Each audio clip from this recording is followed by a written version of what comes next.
हंसता और रुलाता राग है जिंदगी, कड़वे और मीठे अनुभव का स्वाद है जिंदगी। पर अंत में तो किए हुए कर्मों का हिसाब है जिंदगी। नमस्कार दोस्तों, आप सभी को एक बार फिर से पूर्वजों की ज्ञान पर स्वागत है। कर्म का चरित्र पर प्रभाव इस कहानी के तरफ बढ़ते हैं। एक 4 घोड़ों वाली गाड़ी उतार पर बड़ी आसानी से धड़धड़ाती हुई आ सकती है, अथवा 22 घोड़ों को रोक सकता है। इन दोनों में अधिक शक्ति का विकास किसमें होता है, घोड़ों को छोड़ देने में अथवा उन्हें रोकने में? एक तोप का गोला हवा में काफी दूर तक चला जाता है और फिर गिर पड़ता है, परंतु दूसरा दीवार से टकरा जाने से उतनी दूर नहीं जा सकता, पर उस टकराने से बड़ी आवाज और आग निकलती है।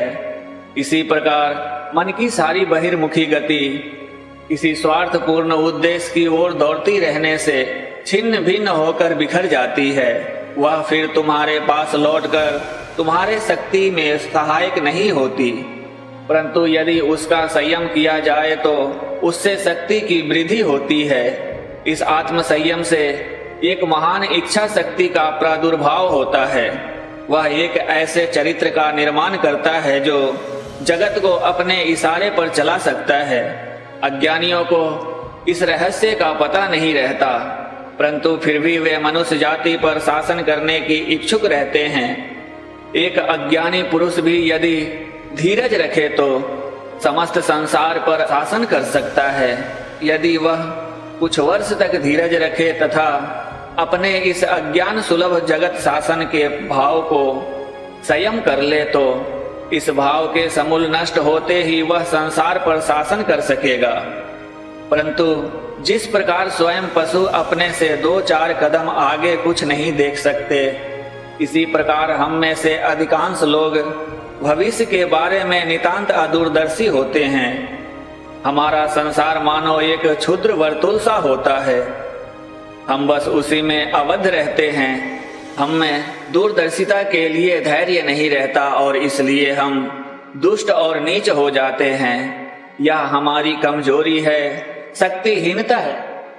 अत्यंत सामान्य कर्मों को भी घृणा की दृष्टि से नहीं देखना चाहिए। जो मनुष्य कोई श्रेष्ठ आदर्श नहीं जानता, स्वार्थ दृष्टि से ही नाम यश के लिए ही काम करने दो, परंतु यह आवश्यक है कि प्रत्येक मनुष्य को उच्चतर ध्येयों की ओर बढ़ने तथा उन्हें समझने का प्रबल यत्न करते रहना चाहिए। हमें कर्म करने का ही अधिकार है, कर्म फल में हमारा कोई अधिकार नहीं। कर्म फलों को एक ओर रहने दो, उनकी चिंता हमें क्यों हो। यदि तुम किसी मनुष्य की सहायता करना चाहते हो तो इस बात की कभी चिंता न करो कि उस आदमी का व्यवहार तुम्हारे प्रति कैसा रहता है। यदि तुम एक श्रेष्ठ एवं भला कार्य करना चाहते हो तो यह सोचने का कष्ट मत करो कि उसका फल क्या होगा। अब कर्म के इस आदर्श के संबंध में एक कठिन प्रश्न उठता है। कर्मयोगी के लिए सतत कर्मशीलता आवश्यक है। हमें सदैव कर्म करते रहना चाहिए। बिना कर्म के हम एक क्षण भी नहीं रह सकते। तो फिर प्रश्न यह है कि आराम के बारे में क्या होगा। यहाँ इस जीवन संग्राम के एक ओर है कर्म, जिसके तीव्र भंवर में फंसे हम लोग चक्कर काट रहे हैं, और दूसरी ओर है शांति। सभी मानव निवृत्ति मुखी हैं। चारों ओर सब शांत स्थिर, किसी प्रकार का कोलाहल नहीं। केवल प्रकृति अपने जीवों पुष्पों और गिरी गुफाओं के साथ विराज रही है, पर इन दोनों में कोई भी पूर्ण आदर्श का चित्र नहीं है। यदि एक ऐसा मनुष्य जिसे एकांतवास का अभ्यास है संसार के चक्कर में घसीट लाया जाए तो उसका उसी प्रकार ध्वंस हो जाता है जिस प्रकार समुद्र की गहराई में रहने वाली एक विशेष प्रकार की मछली पानी की सतह पर लाए जाते ही टुकड़े टुकड़े होकर मर जाती है, क्योंकि सतह पर पानी का वह दबाव नहीं रहता जिसके कारण वह जीवित रहती थी। इसी प्रकार एक ऐसा मनुष्य जो सांसारिक तथा सामाजिक जीवन के कोलाहल का अभ्यस्त रहा है, यदि किसी शांत स्थान को ले जाए तो क्या वह शांतिपूर्ण रह सकता है? कदापि नहीं। उसे क्लेश होता है और संभव है उसका मस्तिष्क ही फिर जाए।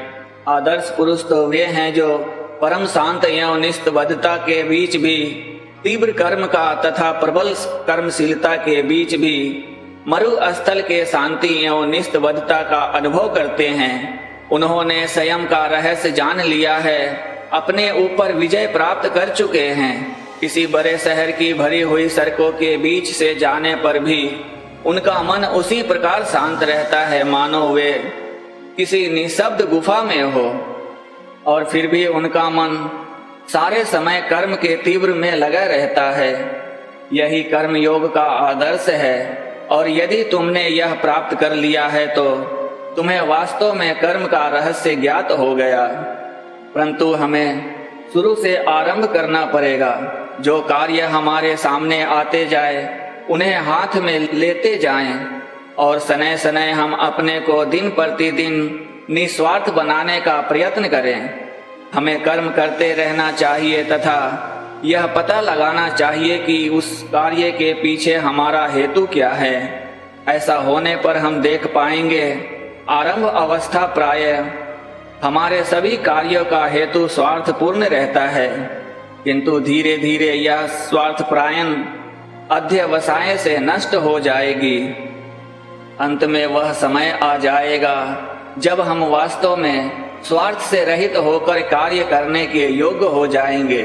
हम सभी यह आशा कर सकते हैं कि जीवन पथ में अग्रसर होते होते किसी न किसी दिन वह समय अवश्य ही आएगा जब हम पूर्ण रूप से निस्वार्थ बन जाएंगे। और जब ही हम उस अवस्था को प्राप्त कर लेंगे हमारी समस्त शक्तियां केंद्रीभूत हो जाएगी तथा हमारा आध्यात्मिक ज्ञान प्रकट हो जाएगा। नमस्कार दोस्तों, अगर आप विवेकानंद स्वामी जी के कथा एवं उनके कर्मों से प्रभावित हैं तो लाइक, शेयर और सब्सक्राइब करें। आपकी एक लाइक हम जो कर्म कर रहे हैं उस कर्म को शक्ति मिलती है और दिन प्रतिदिन आपके लिए आपके दिल को छू जाए ऐसी प्रेरणादायक कहानी लाता रहूं। नमस्कार दोस्तों।